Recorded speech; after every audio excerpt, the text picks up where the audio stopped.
Okay. Now, next, the next thing about a TsString object, TS, by the way, is supposed to be shorthand for tutorial series, nothing to do with T-car. Although it's a strange coincidence that for these strings, it has a similar, it could similarly be interpreted that way.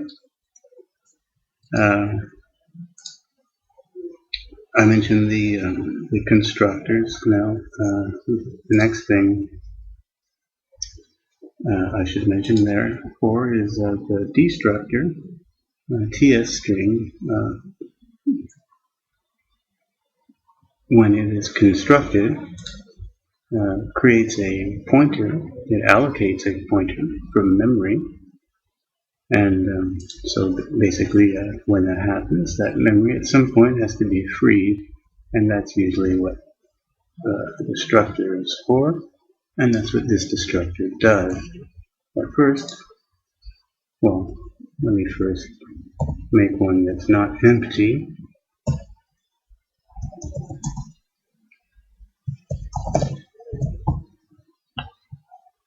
Put my hang on, let's see here.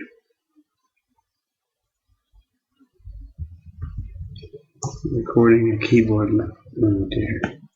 I need to record this macro again.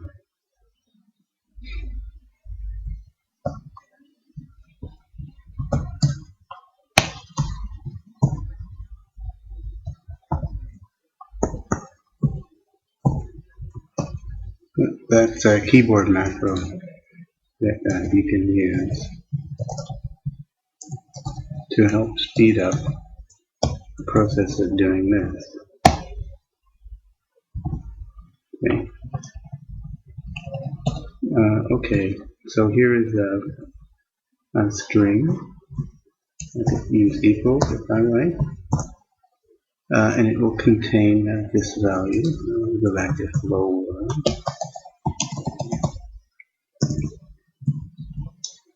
And I'm just going to declare it and run up to this point.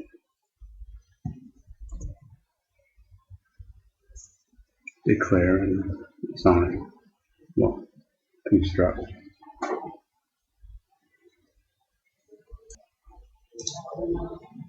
Okay. Now, here's our string. You can see it here, equal to hello world, and its length is 11. Now, there's nowhere visible here what the data contained in this string, which happens to be at this location, where that gets freed. And that's where the destructor comes in. When this object stir goes out of scope, its destructor, according to the rules of C++, will get invoked. And here it is now. As I'm leaving, the call stack here shows main, where we were, and we're returning a value, 0. But before the return, this destructor is being called, and that's calling this function named clear, which frees the value, frees whatever is in MP string. Now, the reason this is not being reconstructed, in fact. The only reason this is being called is for no reason whatsoever. It's just setting these values back to 0. So after the free gets called, here's MP string, right? Still has some data in it, and mlen has some data in it. And by calling this function, That just cleans up the members, even though this object is being deleted, so we don't need the members anymore. I put this in.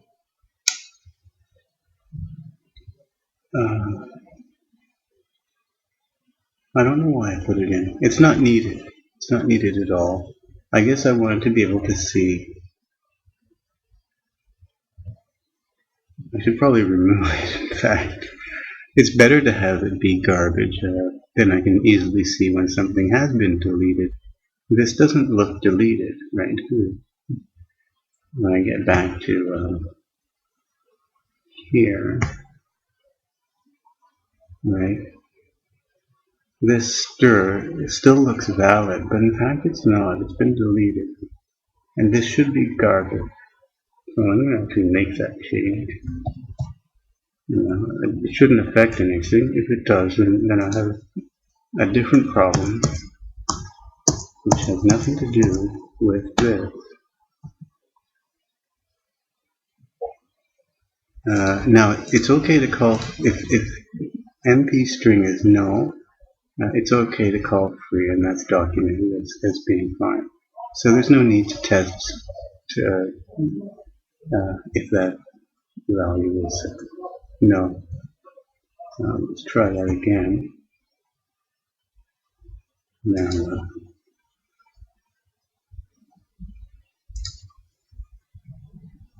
we're probably going to build completely.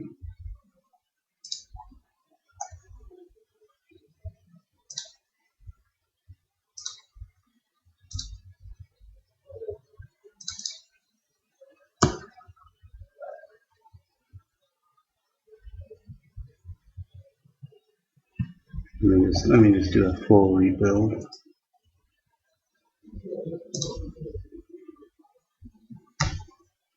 It certainly shouldn't be depending on that being on anything after the point of destruction of stir.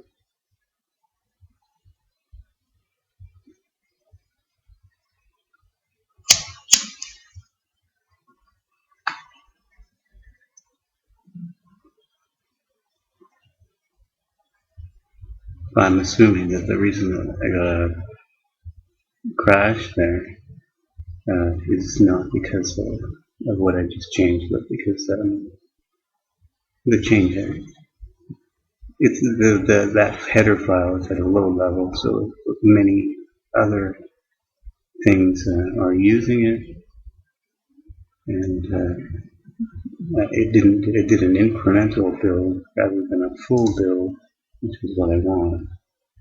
See, I don't want this incremental, I want full. And it should be okay.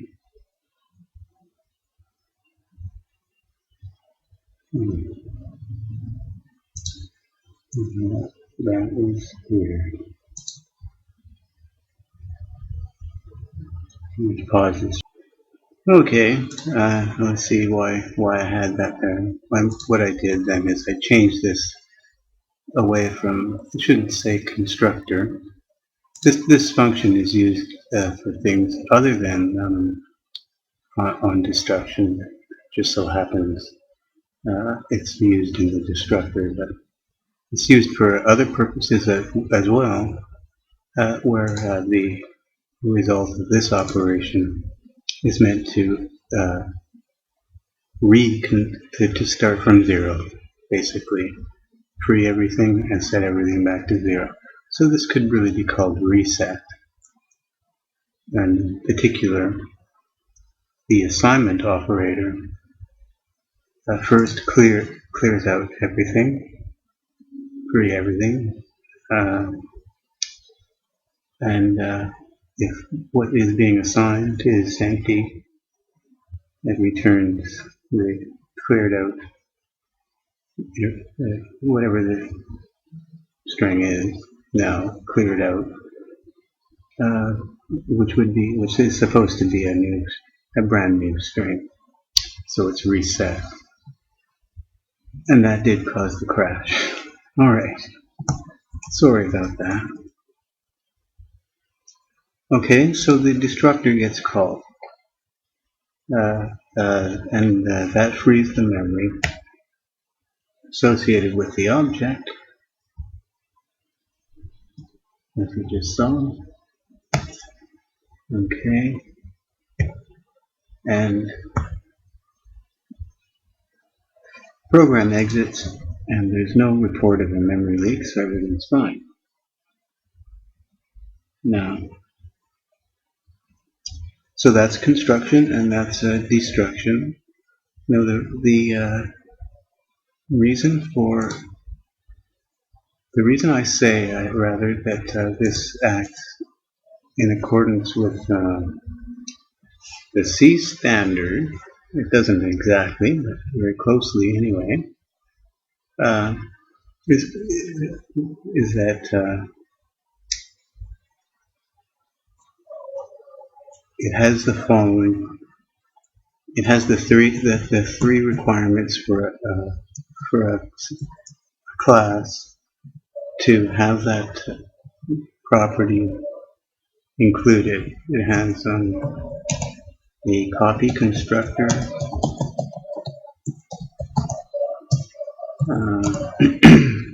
has a copy operator, which I haven't got to yet, and it cleans up on destroy. With these three things, then an object of this type can be safely passed by value to a function. To show you what I mean. It's part of the tutorial anyway, but I'll just show you.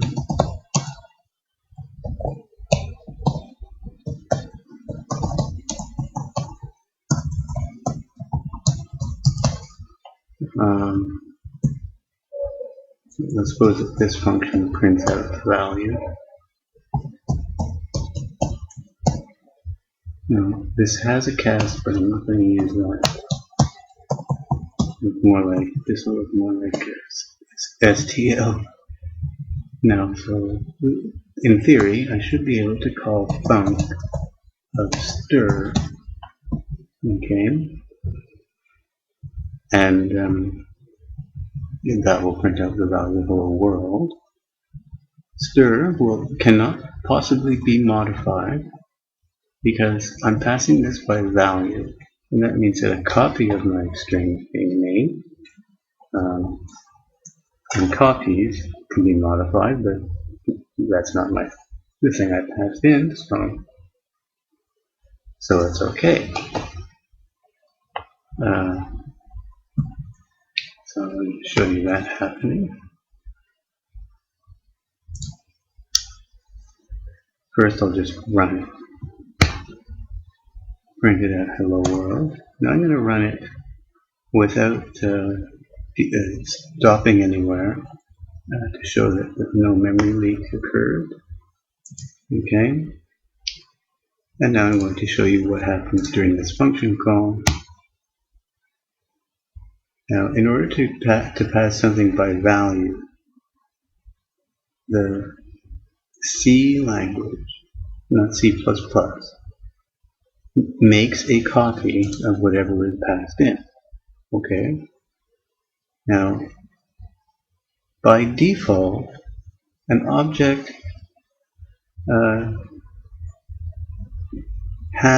is given a means by which to copy itself, and that's just a straight up copy of the structure, in this case 2 elements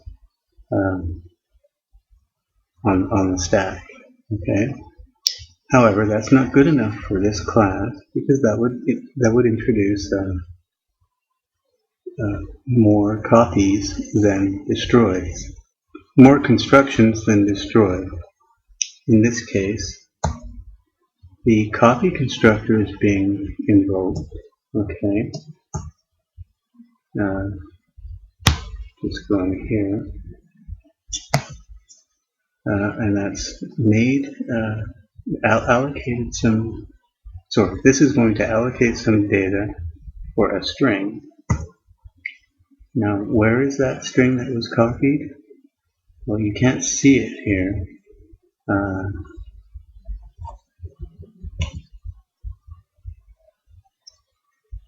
Okay, here is where the copy constructor was invoked. Here is where the function is going to be invoked. Oh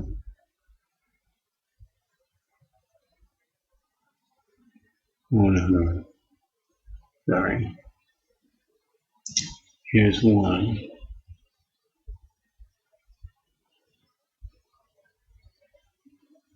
Func.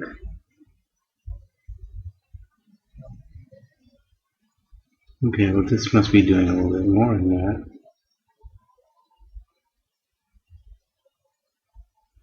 How is it getting on the stack? Anyway, you can see that there's a copy of this string, and I can just tell you that it goes on the stack. And how are we going to prove that? Well, we're going to have to use our memories, I suppose. Here's this stir, which looks just like the one we started out with. Well, how about this? Here's the string hello world, and here's its address. Print it out. Now, the destructor is being invoked, and that should delete this, and there it's gone. Okay. Now return from here, and our string is still fine, and that's because this hello world is not at the same position as that other one that's here. So a copy of our string was made, then destroyed, and then or printed, then destroyed, and now we're back to only one copy of this data, which can then be destroyed.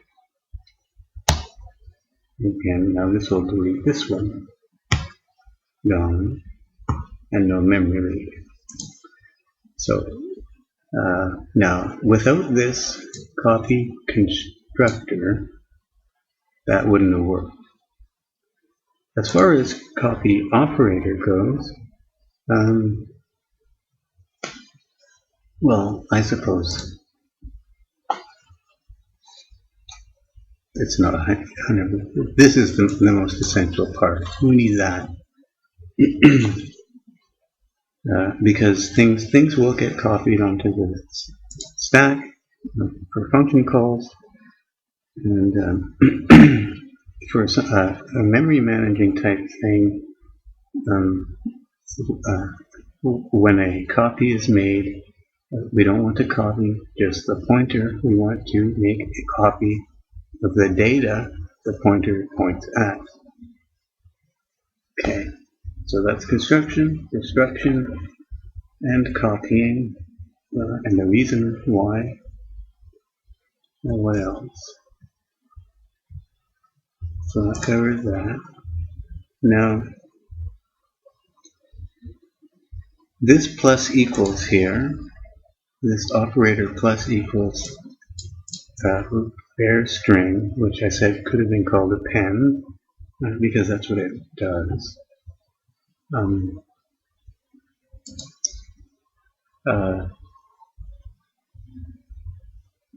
Is a C style plus equals operator. And that is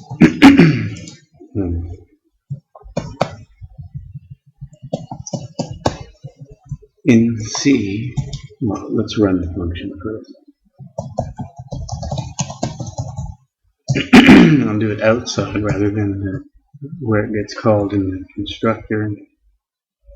If I say, let's start out with a value.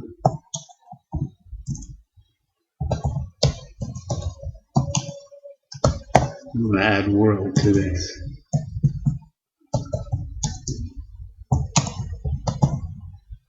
What's our configuration? Okay. Let's just save some typing.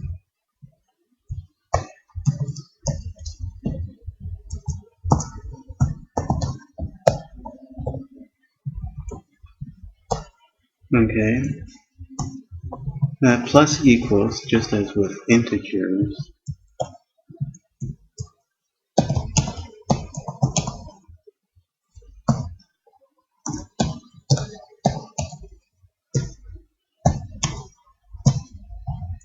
okay, now we know that the result of this is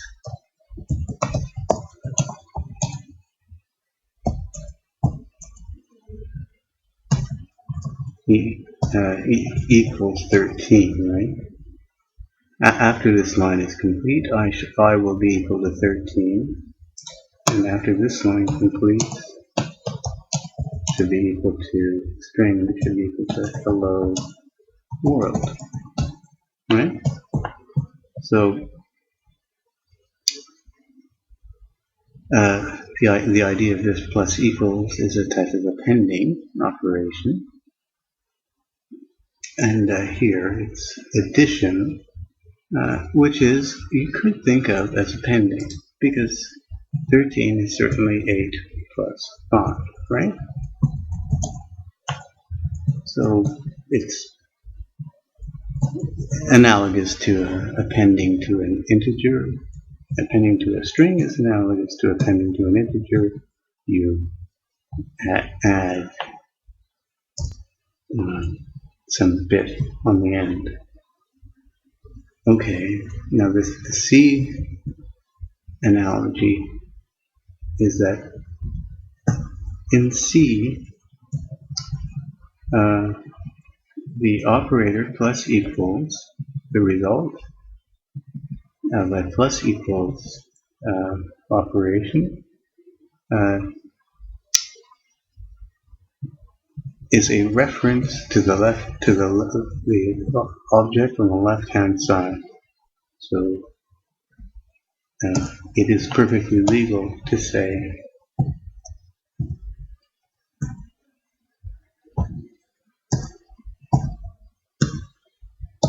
this.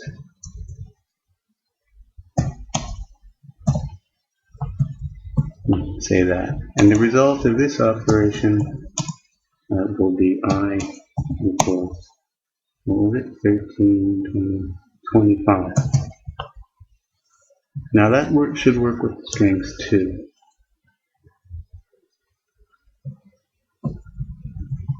Instead of this, I could have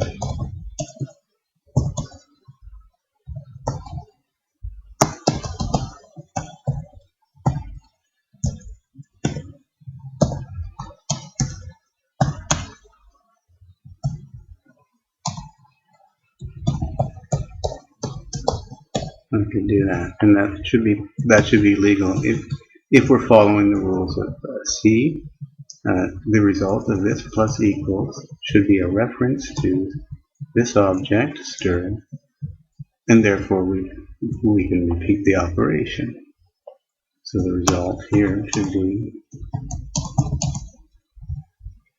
hello world and space goodbye. Okay, and that's true.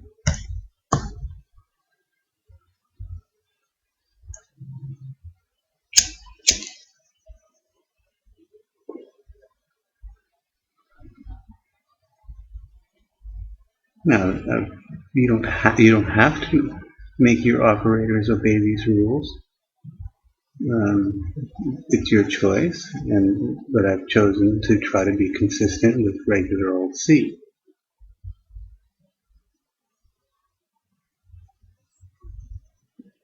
So without going through the details of the operation, there it is, just as predicted, and similarly for I.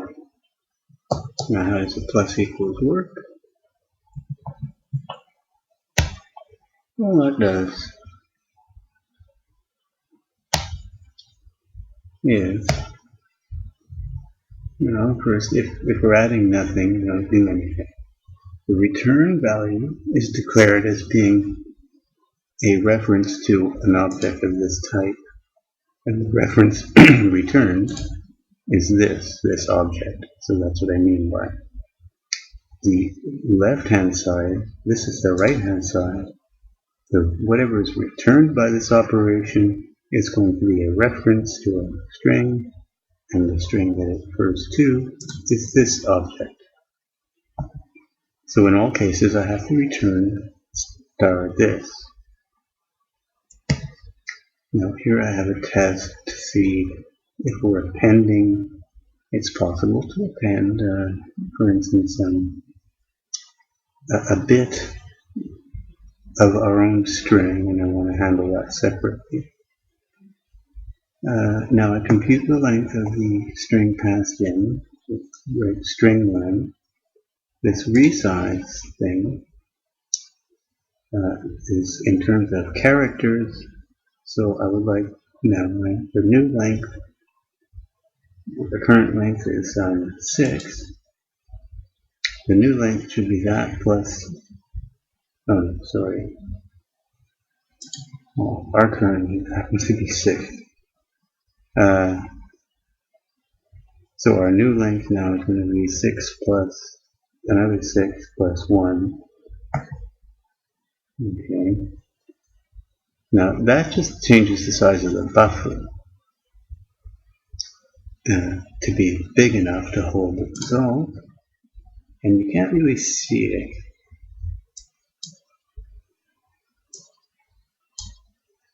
Unless you look at it in the dump here. Here are the new bytes that were allocated. These ones here, an extra 6. Right? Space.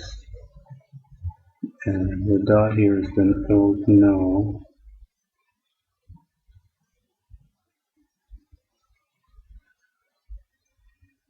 Okay. Well, plus or minus 1. I'm sure it's correct. 1, 2, 3, 4, 5, 6. And now I'm just copying, just using memcopy from position string plus what our current length is, 6. Now that should go right on top of the null terminator. The thing passed in, and the number of characters, memcopy is in characters. The number of characters we need to copy is 6, plus 1 more for the null terminator. So we should copy 6 characters from here to here, and place a null here, and that's what should happen. See? So we lost our null, but we got a new null here, and everything's fine. Now this is just a number for efficiency, and I'm going to bump up my current length to 12, and now return a reference to this. Now we've got hello world. Now the same operation is repeated with this word goodbye.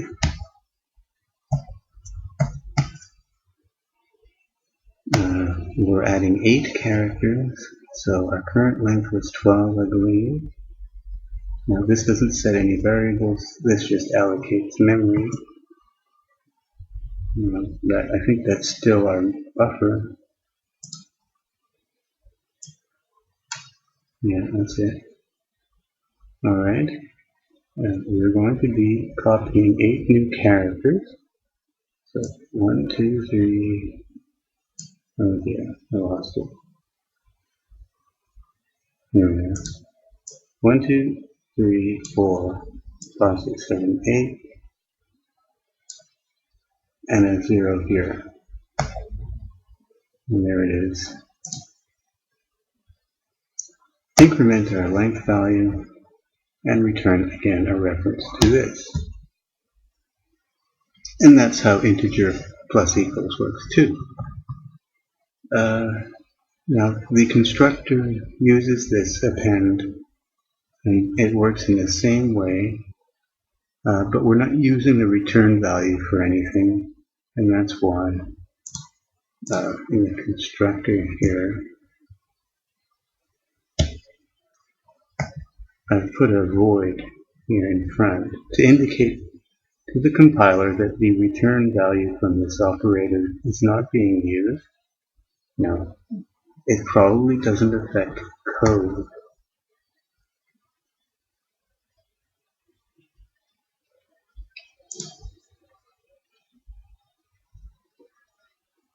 See, it's copying. It's still doing what it normally does.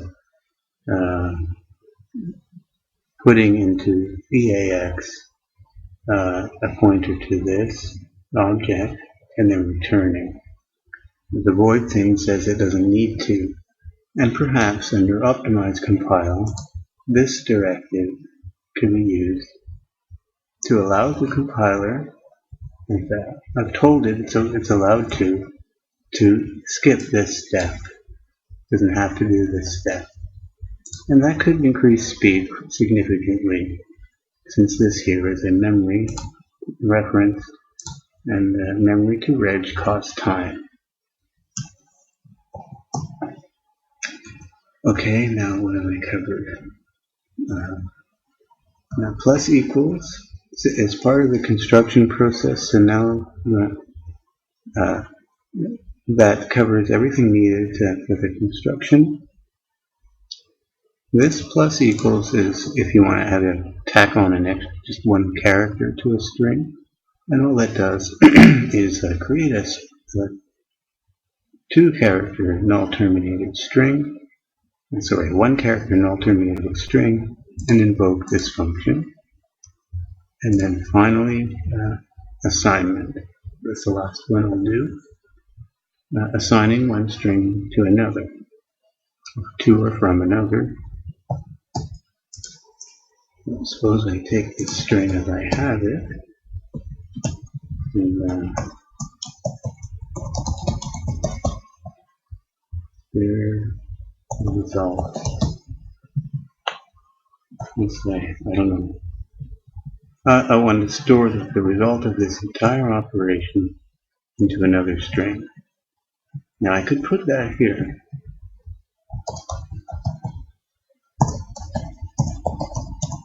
I could do that, but I don't want to confuse things too much.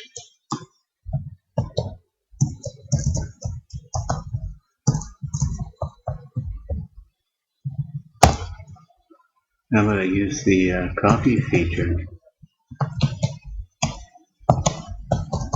This is simple assignment. Simple assignment is similar in terms of the C world. Simple assignment, this expression evaluates, okay, if you want to be conformant with the rules of C, then the result of an assignment is a L value that is an assignable thing, and the thing that it is, which is assignable, is the left-hand side of the expression. So for instance, first let's watch this run through. All this is going to do is something like copy construction, but there's no construction here, just assignment. The thing's already been constructed up here. Okay.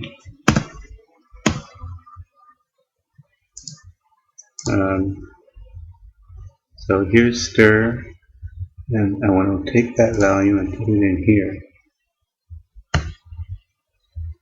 First thing is, actually, I want to show the clear working.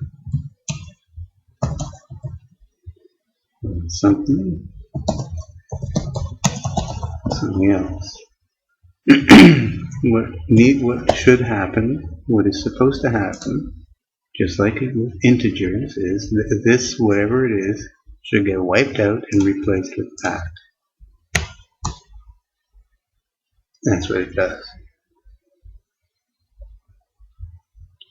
So first, you come in here. So this string being assigned something has the value something else, right? And that's clear. The thing I broke before is going to clear that out and set everything back to 0. Okay, so it freed its internal memory and set all the pointers to 0. And the right hand side is not empty. If it were empty, we would just return a reference to this object, like the plus equals. And now, instead of reinventing the wheel, I know that the plus equals operator returns an L value, and the thing that it returns is what's on the left. So if I put myself on the left and append what is now nothing, the right hand side, and then return the result of this entire operation, that will be returning a reference to this, whose value will have be this string, but a copy of it, and a reference to it. So here is stir result, same string but different pointer. Okay, same string, the value of the string is the same, but they're at different locations. Now, as you just saw, that returns a reference, so it's perfectly legal to say this.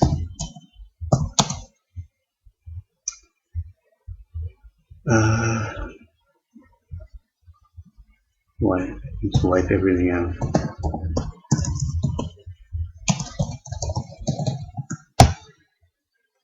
Now, the result of this assignment is going to be this, which came from stir and all this complicated stuff, and stir result. Then I'm going to assign that to this. So in fact, this form, first part, although it gets done properly, is going to get wiped out. Then, here's a question for you. A, is this going to compile? B, is the result going to be different? That's a puzzle for you to think about. You can try it, but see if you can figure it out beforehand. Okay, see you next time.